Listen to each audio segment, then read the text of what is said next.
Good evening, boys and girls, and welcome to the big show. It's Dirty 30s with Josh and Brandon, and tonight we're going to lay it down on you. Last week wasn't so good. I'm going to take the blame for that one because I was a little ill, wasn't feeling so good, but tonight I feel great. Ready to do some talking, and I'm excited, Brandon, all about going to see Ghostbusters in the theaters. Brandon, Yeah. are you alive? Are you Yep. there? You paused for a second there, so I was like waiting, letting you finish because it sounded like you were, I was hoping pissed. you'd interject with excitement that you can't wait to hear about my experience since you decided not to take the family out to see Ghostbusters. I'm a little excited to hear about it. I'm a little jealous, but like I said before, it's like it's hard to spend that much money when you've already got it on VHS and probably Laserdisc and DVD and next Blu-ray stuff. I don't know. But tell me about going to see Ghostbusters 30th anniversary theater release.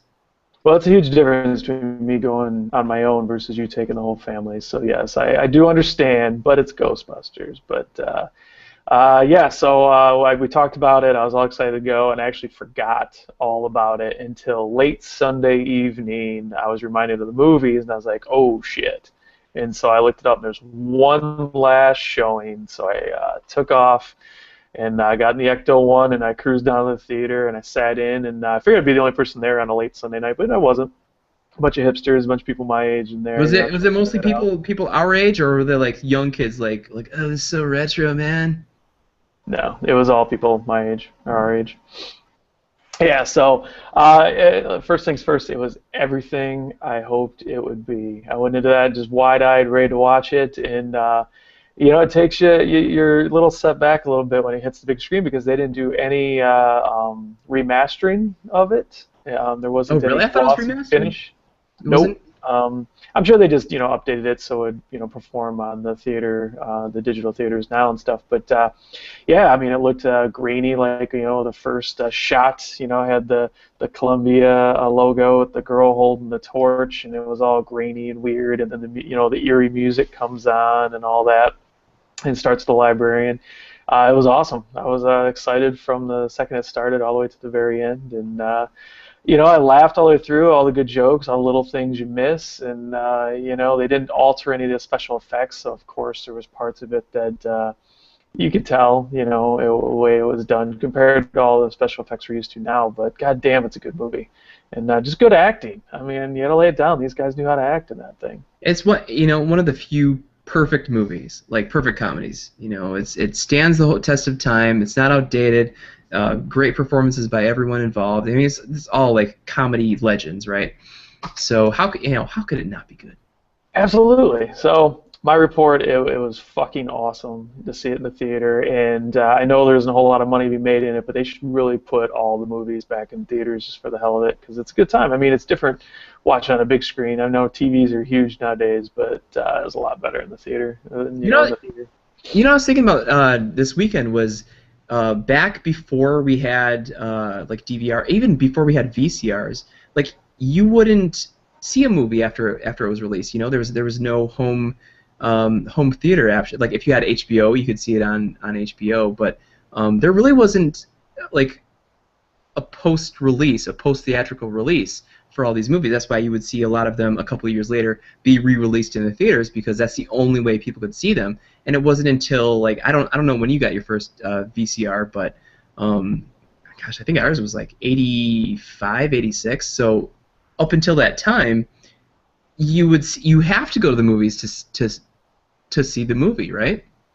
Absolutely. I think getting talking with older people, that was commonplace. I mean, the movie would come out for a week or two, go out of the theater because they had to make room for new movies because there was only so many screens back in the day. And then after a couple weeks, if there's nothing else to watch, they put the old ones back in. So yeah, we definitely at a time. I think it's comparable to nowadays with the streaming services online, where you got all these different companies where you can watch everything. I Yeah. think that was kind of the way it is when in the mid '80s when VHS happened and all that, where now you could watch anything you wanted at home anytime you wanted, and it's kind of the same thing now. I mean, we're used to it, but there's just so much more of it. But I can remember, being young and the VHS and how big of a deal it was where you could watch, movies that were in the theater and stuff. Yeah, and you could go rent them. So Uh, the something else has been in the news. Jake the Snake Roberts is in a coma. I was reading this article, and I immediately sent it to you, even though I knew you weren't up yet. And I said, hey, Uncle Jake, he's not doing so good.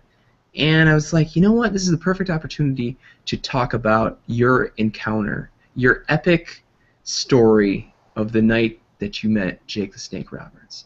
So I was wondering if you could, because even I think I've heard this story a couple of times. I've forgotten a little bit of elements to it, so I want to revisit that. And hopefully this energy, talking about him, sending out good vibes. Actually, it's not that good of a story.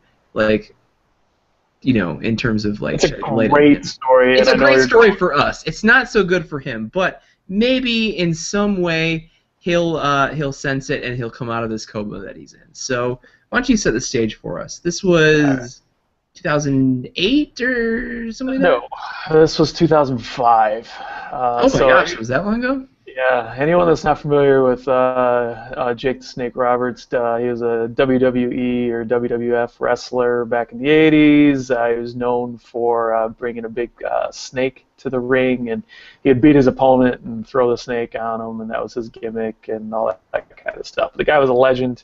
He invented the move, the DDT, which is commonplace in wrestling now, all you wrestling people out there, which I'm a huge fan of wrestling, of course. So what does the DDT stand for? It didn't have. I don't know. DDT was. It was something used back in the 50s. It was like a cleaning agent that was super toxic, yeah. killed people. Yeah. Yeah, it was used to kill pesticide kind of thing, and so I think it was just named after that. So I don't know the history on DDT. I just know he invented it, and it was his finishing move. So. Moving on, so Jake the Snake Roberts. So it was 2005. It was fall going into winter, and I was living in Arkansas, Fayetteville, Arkansas, with our buddy Jeff. And just so happened, so at 2005 at this point, Jake the Snake hasn't wrestled in about 15, going on 20 years or so. He kind of fell off the map after the 90s because he was known for having a few problems with the drugs and drinking and that kind of thing. Found Jesus a couple times. Got his ass beat by Stone Cold Steve Austin at a King of the Ring, and no one ever saw him again. So now it's 2005. I'm living in Fayetteville, Arkansas, and Jeff, who was a radio talk show host at the time, was doing a local spot where he, as a local celebrity, had to show up at an event which was a small-time local promotion of wrestling. And so we had this big deal, and just so happens on the card that night was, I think it was going to be Scott Steiner, Virgil. Do you remember Virgil with $1 Million Man?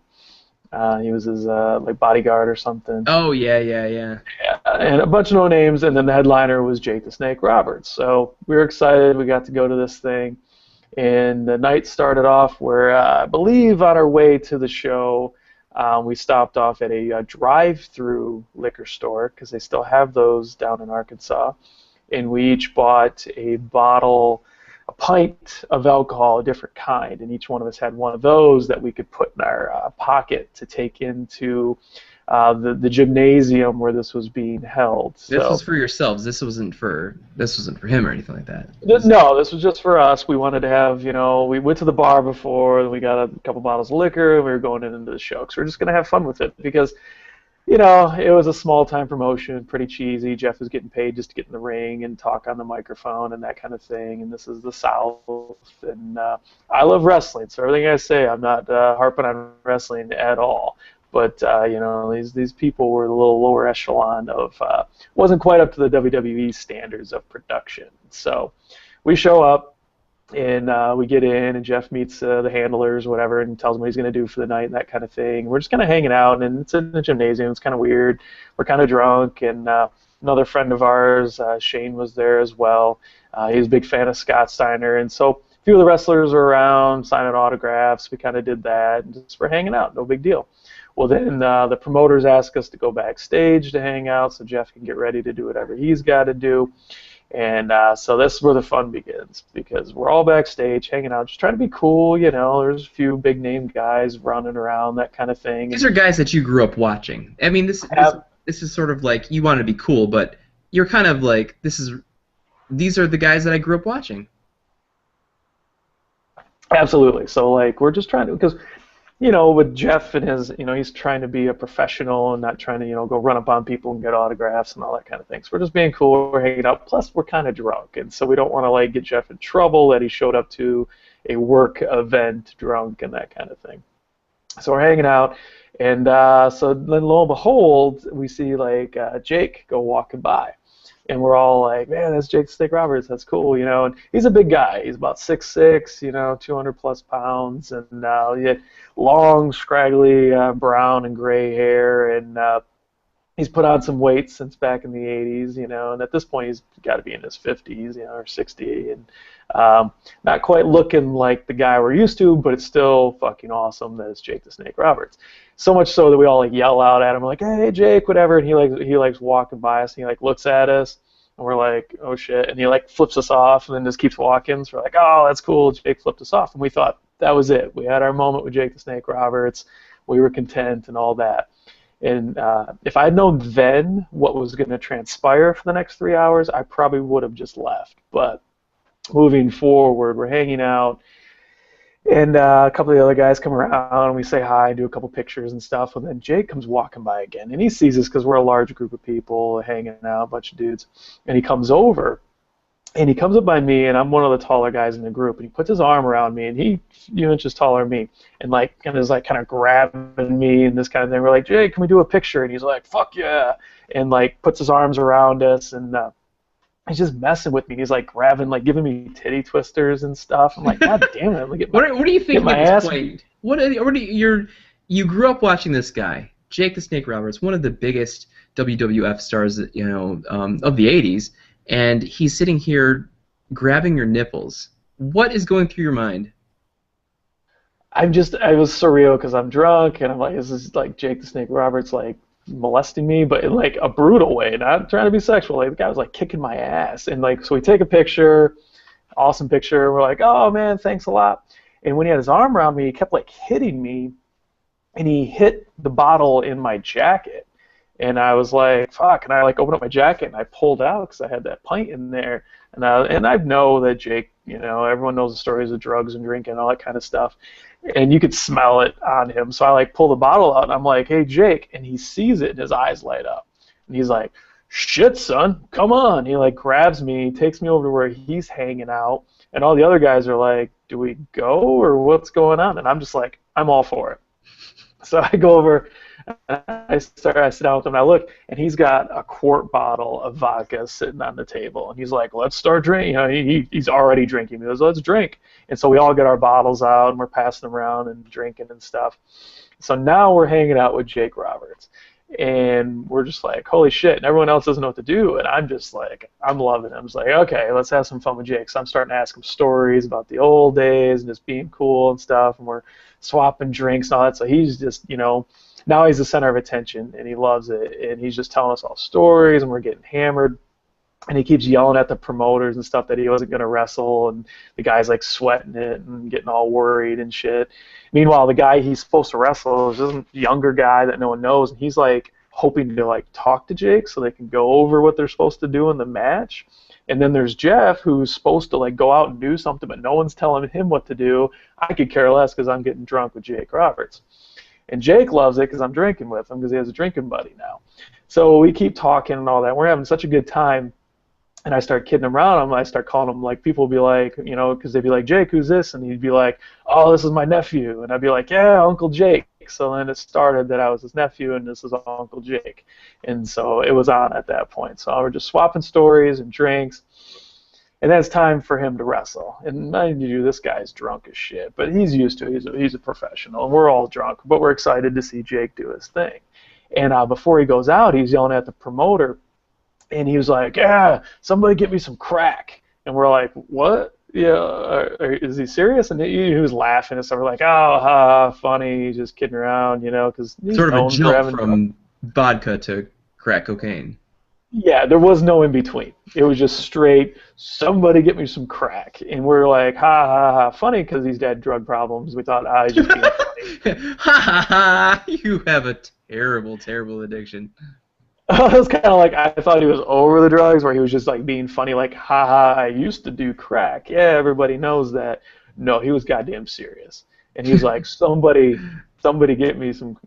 And I kid you, he's like, somebody give me a goddamn 8 ball. And we're just like, yeah, that's not quite in the realm of what we do. We just got the liquor, which is running out. We don't have the hard drugs. And he started yelling at the promoter, if nobody gets me any cocaine, no one gets me any crack, I'm not going out there to wrestle. And this guy's freaking out, and he starts asking all of us. He's like, "You guys get him some stuff?" And we're like, "No, like we're just some stupid kids that we're just here for the show." Meanwhile, Jake decides to go out and wrestle anyways.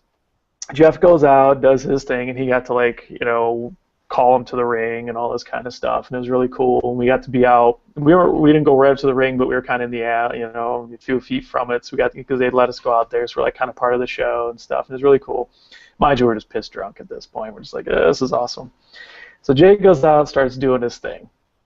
And, there's a couple hundred people in this gymnasium and that kind of thing in Fayetteville, Arkansas. And so early into the match, like just a minute or two in, Jake's getting beat up, whatever, and he falls down. And he sees us standing by the ring, and he points to us.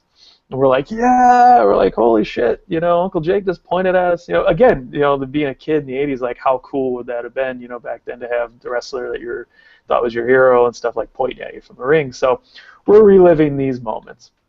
So Jake's pointing at us, and we realize he's not just pointing yeah, good, rah rah kind of thing. No, he's getting our attention pointing at us. Meanwhile, the guys behind him beating on him, but he keeps pointing at us.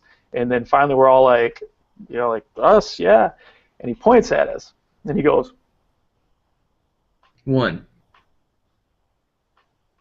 8 ball. Yeah. Do that again. Do that again, because that was the. All right. He goes 1 8 ball. There's 3 of us standing in a row. Neither of us look at each other. We're all looking forward, and I lean back and I go, did he just do? And Jeff's like, yeah, he did. We're like, holy shit. And he wasn't kidding. And so we're like, that's really funny. We were talking about crack and coke, and now he's doing it in the ring. No, he kept the match would go on every 15, 20 seconds. He would turn around, look at us, point at us, and go 1 8 ball. And we're like, holy shit. While he's wrestling a dude. While he's wrestling a dude and entertaining. He was putting on a show. His old fat ass is running around getting the shit beat out of him and putting on a show and all that, but he keeps pointing at us and doing the 1 8 ball thing. Oh, fuck, this is so messed up right now. So much so that there's little kids in front of us. And this kid turns to me and he's like, what is he doing?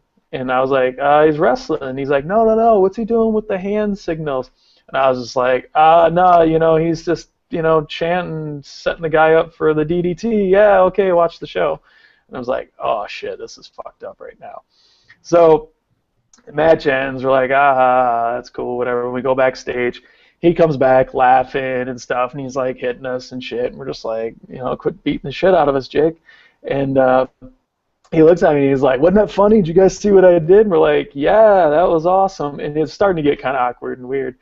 And we're like, yeah, it was really funny. He's like, that's my new chant. That's some funny shit right there. Now who's got it? And we're like, what? And little did I know that the promoter had told him that somebody had got him. Nice. Now that's the part of the story I want to preface with. I don't want to sell out Jake, but it's well known that he's done drugs. And he's been on many of the show, and he's been filmed in other documentaries doing drugs and all that kind of stuff. So me talking about Jake doing drugs is very commonplace. You're not throwing him under the bus or anything. This is something that's right. Very well associated with him. And so now I also want to preface, I left this part out on purpose, but so if anyone is hearing this story and going, this is a bunch of bullshit, whatever, and yeah, we have pictures to prove it, oh yes, whatever. Here's the other thing, was at that point in my life, when I was in Arkansas, I was filming a web series for Jeff for his radio show. And so we used to film him everywhere we went. And that particular night, I had the camera with me, and I was filming all of this. So from the time we drove through the liquor store and got our liquor all the way up to meeting Jake, to him coming out of the ring and talking about 1 8 ball, I was filming all of it. And I even told Jake that I had the camera on because I had it sitting on the table. So everything I've said is on film. And I've never put it online. I refuse to put it on YouTube. I won't do that to Jake. I mean, I'm going to tell the story, but I do have the footage, and I'll never put it up for anyone to see. But it's true. If anyone's calling me out on it, and you know me personally, whatever, and you want to see it, come find me. I'll show you the tape because it's legit. Back to the story. As Jake gets out of the ring, wants his drugs. We don't have the drugs. Someone tells him there's drugs. Just so happens somebody that was part of the group we were with that I didn't even know went and got him an 8-ball. In fact, he got him 2 8-balls. I never saw him, but he got him. I know for a fact that he got him. So we're hanging out, and it gets kind of weird, and Jake's like, I want to go out. And he keeps telling us, like, what hotel he's in and this kind of stuff. And we're like, yeah, well, we're going to go to a bar. You know, some friends of ours are going to be down there. And he's like, I fucking want to go and all this kind of stuff. And we're like, so torn because we hang out with this lunatic or, you know, or do we go because it's awesome because it's Jake Roberts. And so it got a little sketchy, and then other wrestlers were coming around kind of asking us for drugs and stuff, and we're like, we don't have drugs. So it became this weird thing, like we were the hookups. We're like, we're getting the hell out of here. So we thought, ha, ha, that's funny, because at that point, like, none of us do drugs. We drank a lot, but we didn't do drugs. And so we take off and go to the bar, thinking that was the end of it. So we get in this bar, and it's the middle of nowhere, and have a good time and stuff. 10 minutes later, we get a call that one of the guys has Jake in the parking lot, and he wants to come in the bar and hang out with us. We're like, okay, bring him in. What's the problem? Oh, he's got to finish his 8-ball before he comes in. And Jake was smoking crack in the car in the middle of Arkansas before he came to the bar. And I didn't see it. I don't have that on videotape, but it did happen. But here's the weird thing. So, like, Jake shows up, and like most drug people and drug addicts that are used to it and all that, he was like normal, $1 million when he showed up. I mean, the drugs agreed with him, and this guy was sharp. He was funny. He comes in, and then, like, before he got there, I'd been sitting at a table with some ladies, and I'm doing my thing, like working them over, asking what they want to do with their lives, you know, getting somewhere with it. Jake shows up, sees me, pulls the nephew routine. He's Uncle Jake, wants me to introduce him to the girls, sits down and proceeds to, like, wow everybody in this bar. And, like, these people are in their 20s. They have no idea who he is. And I'm just like, this is Jake Roberts, my Uncle Jake. And not even knowing he was a famous wrestler. Like, they just think this guy's awesome because he does, like, these weird, like, bar magic tricks with napkins and stuff. He's telling jokes. This guy is the fucking, and he's 2 8-balls deep right now. I'm just like, this is fucked up right here. So we just partied with Uncle Jake, and then we're like, okay, that's enough. And the people are with him are like, oh, we're going to take care of him and stuff. And we're like, okay, so we just beeline out of there. This is getting too crazy for us and all that. So we take off, go home, pass out. And I'm just like sick to death when I wake up in the morning. Just like, I wake up and I'm thinking all day that we're going to see on the news that Jake the Snake Roberts was found dead in a hotel room in Arkansas of an overdose because of hanging out with us all night. But luckily, 2 weeks later, or I guess it was 2 or 3 weeks later, out of nowhere, we're all watching Monday Night Raw, and they do some kind of thing with a wrestler, and they always do surprises where they bring back people. Who's the surprise that night? Who comes walking out on stage? Jake the fucking Snake Roberts. And he's like, goes from hanging out with us, smoking crack in a car in the middle of Arkansas, to back on WWE television, bigger than life. And the most fucked up part was the shirt he was wearing with us that night was the shirt that he wore on Raw that night, and it was fucked up. It's like this guy didn't own any clothes. So was he on Monday Night Raw, like on the mat and like pointing to the crowd? Did you catch that? No, I laughed. I took the camera. I mean, did you see him doing that? No, he was not doing the 1 8-ball, but that became the legend of Jake the Snake Roberts, and every time we all hang out, it's 1 8-ball. I never saw him do the drugs, but I know he did, and the funny part was, a friend of ours that was down there and stuff, he owned a restaurant, and I sent him a poster of all of us with our picture with Jake. I sent it to him. Just so happens he had the Pepsi can that Jake smoked his crack out of, so he hung up the poster and the Pepsi can as a memory in his restaurant, so everyone would know it was Uncle Jake. So little kids. Right. I remember you had to find him like something to smoke it out of, and so you got him a empty Pepsi can that you found like in the trash or something, and he fashioned it into something that you smoke crack out of, right? And that's I what. didn't see it, but that was what happened. It was that they were like trying to find him something. I just like, here, here's a pro, here's a Pepsi can, and then I went in the bar and all that, and then he smoked it out of the Pepsi can. So So your buddy who owns this restaurant has got a can with crack residue hanging on his wall somewhere. yeah, yeah. So See in the if, like, restaurant, I think perchance it says some off. canine unit comes through and for whatever reason and starts sniffing around his memorabilia, he's going to be alerted to the fact that there's crack cocaine hanging on the wall in this restaurant. Yeah, I That's think good it to know. loses its potency after 10 years or so. But Well, dogs, yes, powerful sense of smell. yeah, so true story. I have it all on tape except the actual him smoking the drugs. I wouldn't do that to him. And it's some crazy stuff because we sat with him for a couple hours backstage, and he told some crazy stories. And that dude could drink. So, I'm sure he so could. yeah, He can smoke. Uncle Jake. And See. so yeah, when you sent me the text that he was in a coma, I had to look it up pretty direct. And yeah, so hopefully me reminiscing and talking about the good time I had. And every time I see him talking about him, because just recently he got inducted to the Wrestling Hall of Fame, and he's cleaned up his life once again. And they're doing a movie. It hasn't come out yet, but they're doing a documentary about him, and it's his struggles to get off drugs. And I guess he lost like 80 pounds doing yoga and all this kind of stuff. So he's Wow. getting his life back together, but apparently Too little, something too went late, wrong, maybe. and yeah, so he's hopefully he'll be all right. So the Well, best Uncle yeah. Jake. We're thinking about him, sending him good thoughts, and hopefully that's what does it, man. Man, yeah. And the thing of it is, that guy's he's cheated death a lot of times in his life, so he's not going to die because of some weird blood clot kind of thing or whatever. I mean, this guy was smoking crack out of a Pepsi can in Arkansas With strange. Do you ever think? Did with it ever fucking cross? strangers. Yeah. Did it ever cross your mind that maybe that you guys made him relapse, like hanging out with you, like he was probably drinking and stuff like that, and you guys were like giving him all the attention and stuff like that, and escalating and escalating, and then he was like, hey, screw it, man, let's go get some crack, and then it like was you kind of pushed him over the edge a little bit. Did that ever cross your mind? Not that it probably did, but did that ever cross your mind? No, I mean, well, the next day, that's what I thought about. I was like, holy shit, we just killed him.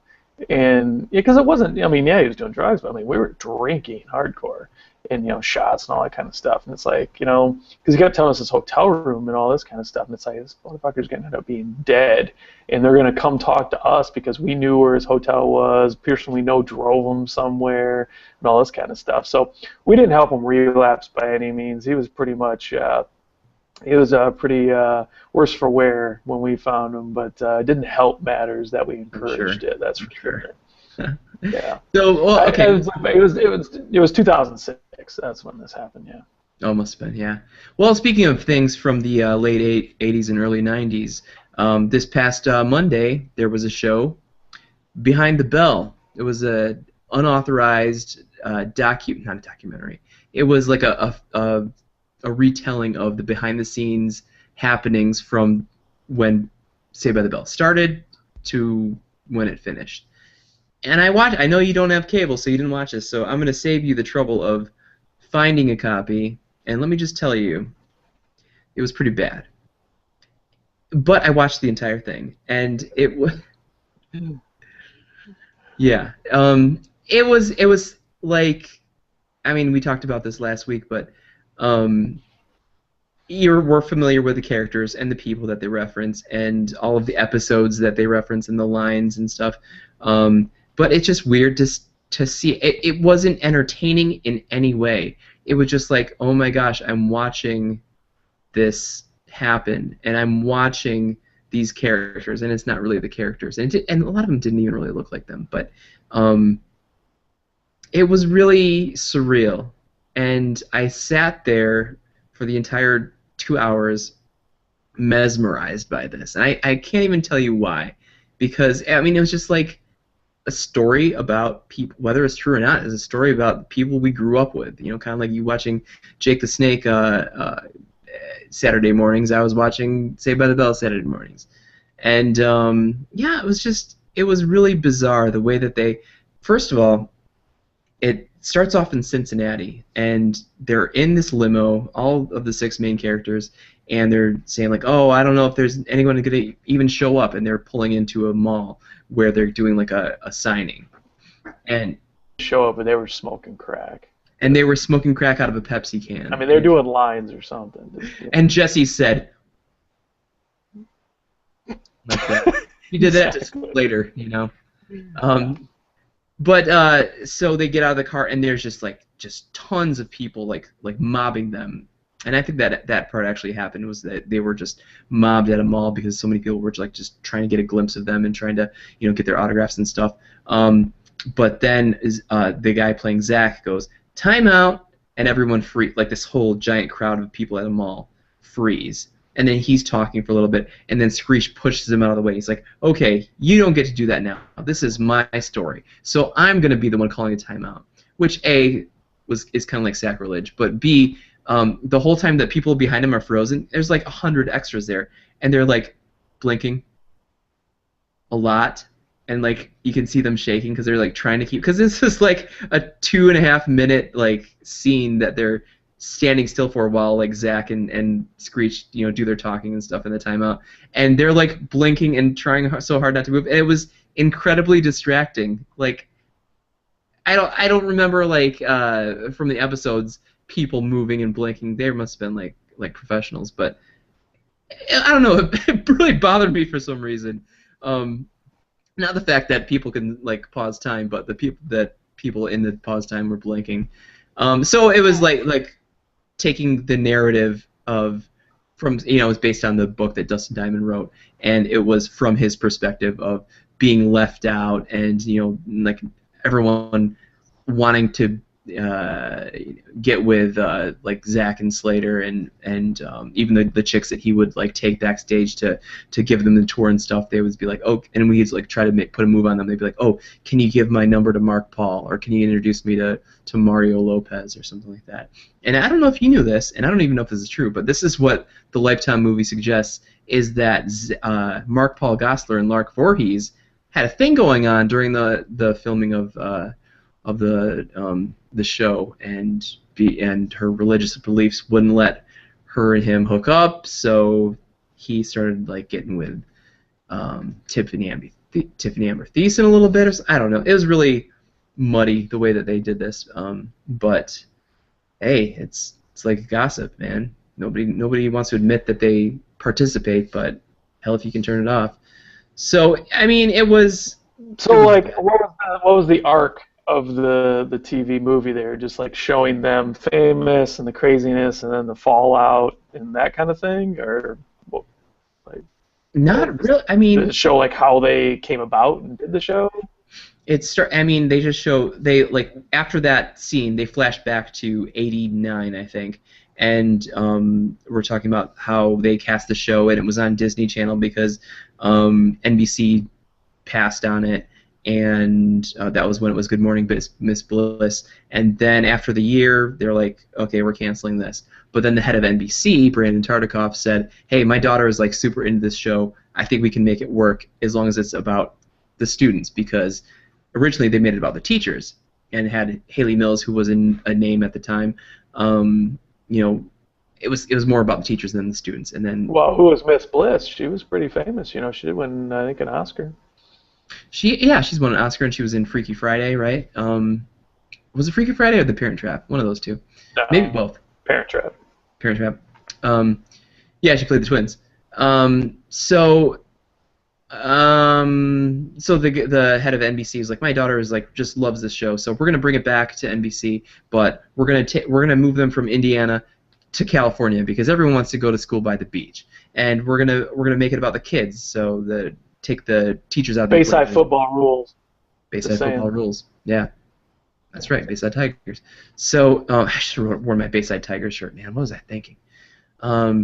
Yeah, and then they talked about how it had such low ratings, and then all of a sudden it just boomed because people started catching on, word of mouth, whatever, and then just showed just the meteoric rise of their popularity, and so how Dustin Diamond sort of felt left out, like the outsider, because he was a couple of years younger than them all, and he wasn't like this heartthrob and getting with the girls and stuff. So, and like at the end, there really wasn't an arc. It was more of like someone telling a story. There wasn't like any like I don't know. There wasn't any like plot or anything. But How at the pissed end, off? How? Oh, sorry, go ahead. no, go ahead. I'd How say, how pissed off? pissed off would you be if you were Dustin Diamond and you're 20 years too late to be the nerdy guy that gets the hot chick? Because isn't that what like shows are all about now? Isn't that one show, Oh, The Big Big Bang Bang Theory, where it's like a Theory. bunch of nerds and they're Yeah. all banging the one hot girl or whatever that is? So like that would Have you have seen that show been before? Screech.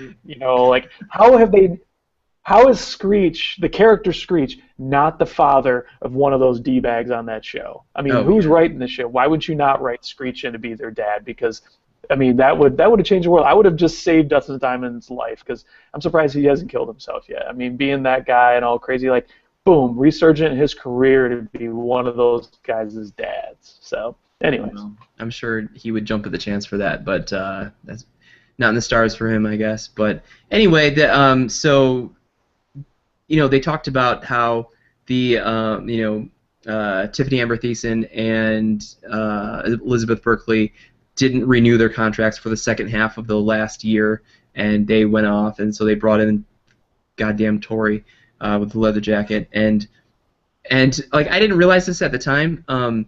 So they filmed the first half of the season with Jesse and Kelly, and then the second half of the season with friggin' Tori.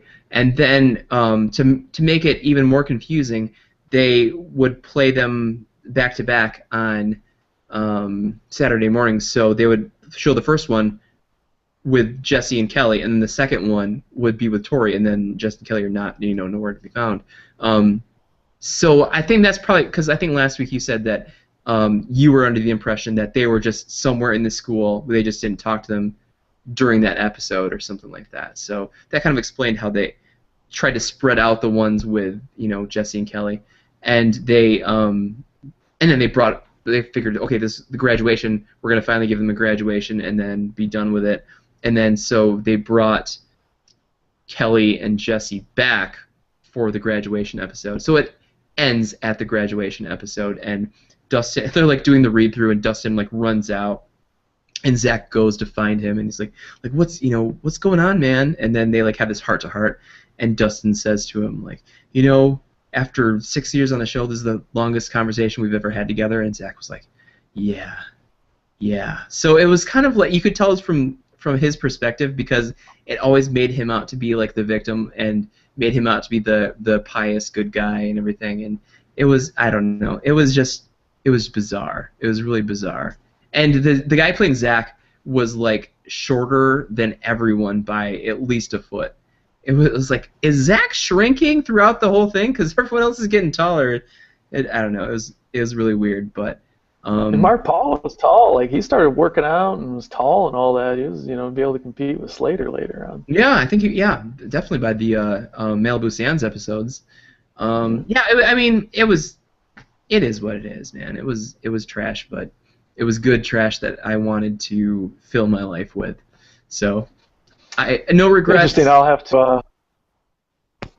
I'll look into it. I'll see if I can find it and watch it. But I had a pretty good feeling that's how shitty it was gonna be. So that's all right though. That's the way it is. But one interesting fact about Saved by the Bell is I think they had 6 proms, if I'm not mistaken. They had at least 6 proms. There was like a Western one, and there was one where they were like somehow singing at the prom while still at the prom. I don't know, man. There was a ton. There was a ton of proms. That was a trivia. As they had like 6 proms or something. So yeah, it was pretty ridiculous. But hey, we loved it. We loved it. And the guy it was all part of our youth. What's that? It was all part of our youth. It was part of our youth, man. I didn't have 6 proms at high school. I had 6 proms with those guys, my friends from Bayside. Damn it. I only had 3 proms, I think. Yeah, man, so.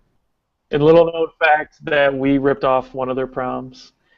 And if you go back and watch Circles, our theme of our prom is actually the same theme as the Saved by the Bell prom. So there's your Easter egg for the day.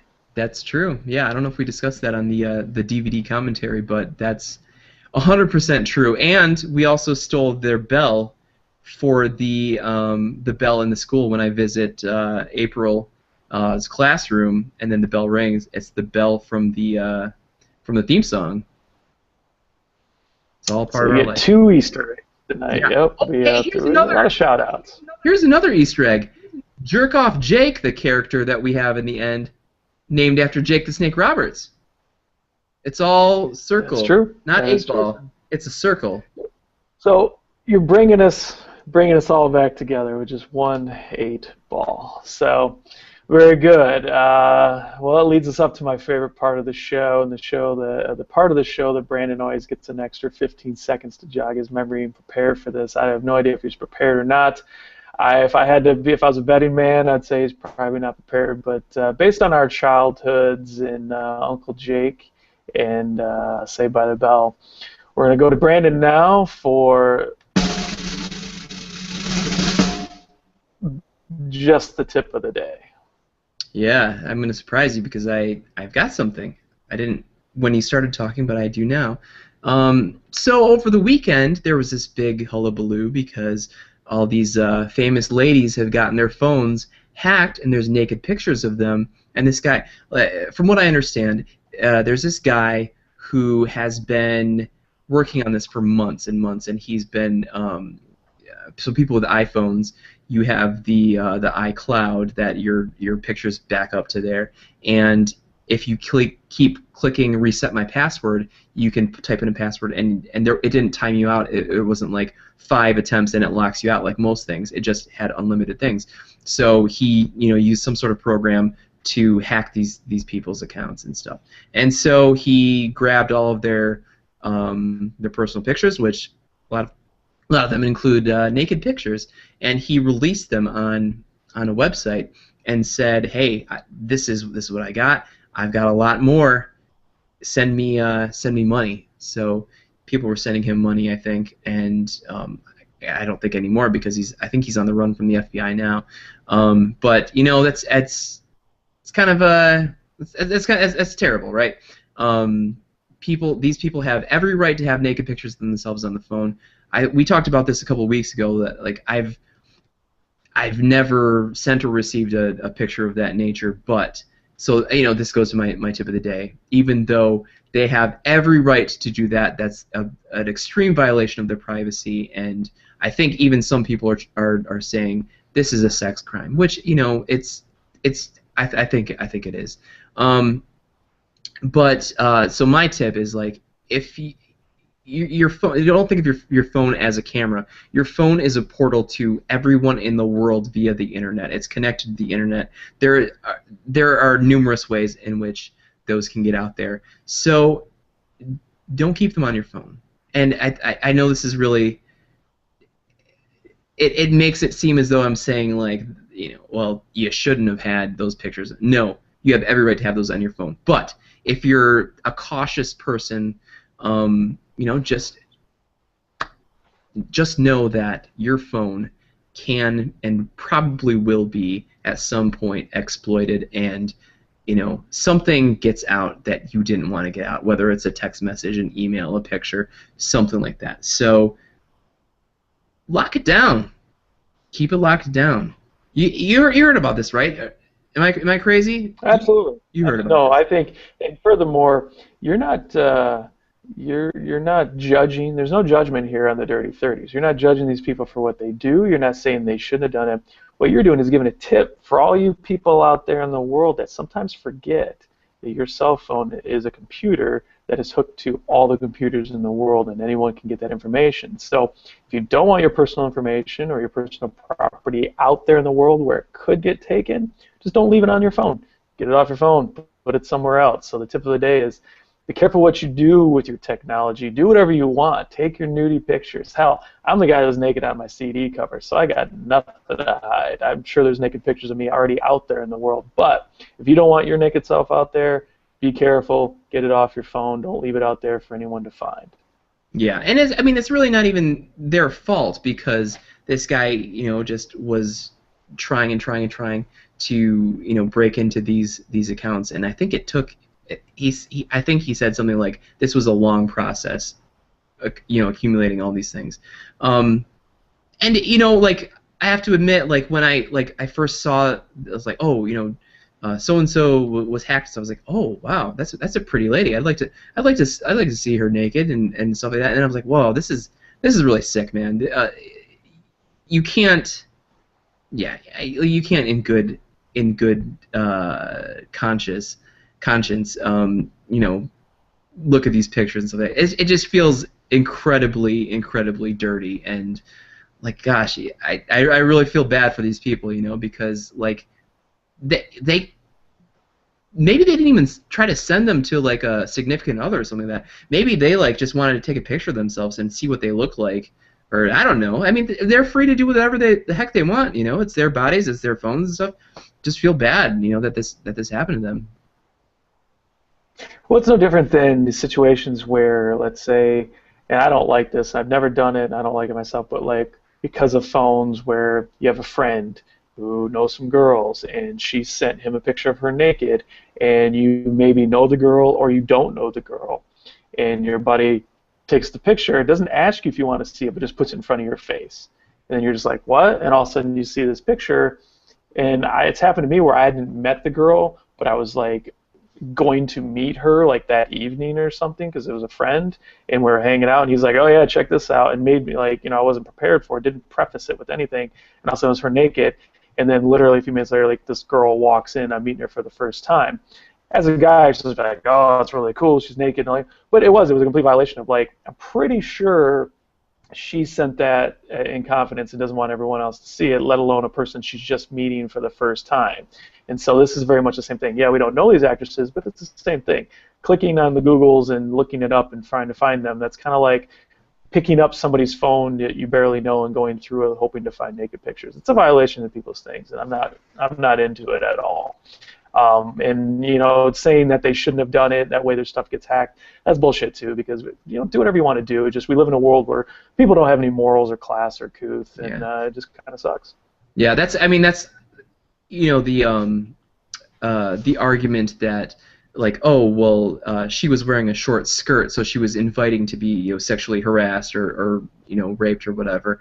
It's I mean, Lena Dunham, the writer and star of the TV show Girls, she tweeted that out, that like saying they shouldn't have had the pictures on their phone is the digital argument of sure she was wearing a short skirt. That they're completely entitled to have whatever they want on their phone and not have that shared with every single person in the world forever, because those pictures are out there forever. So certainly can't blame them at all, and the only thing I was saying is the only way to protect yourself is to not have it on there, right?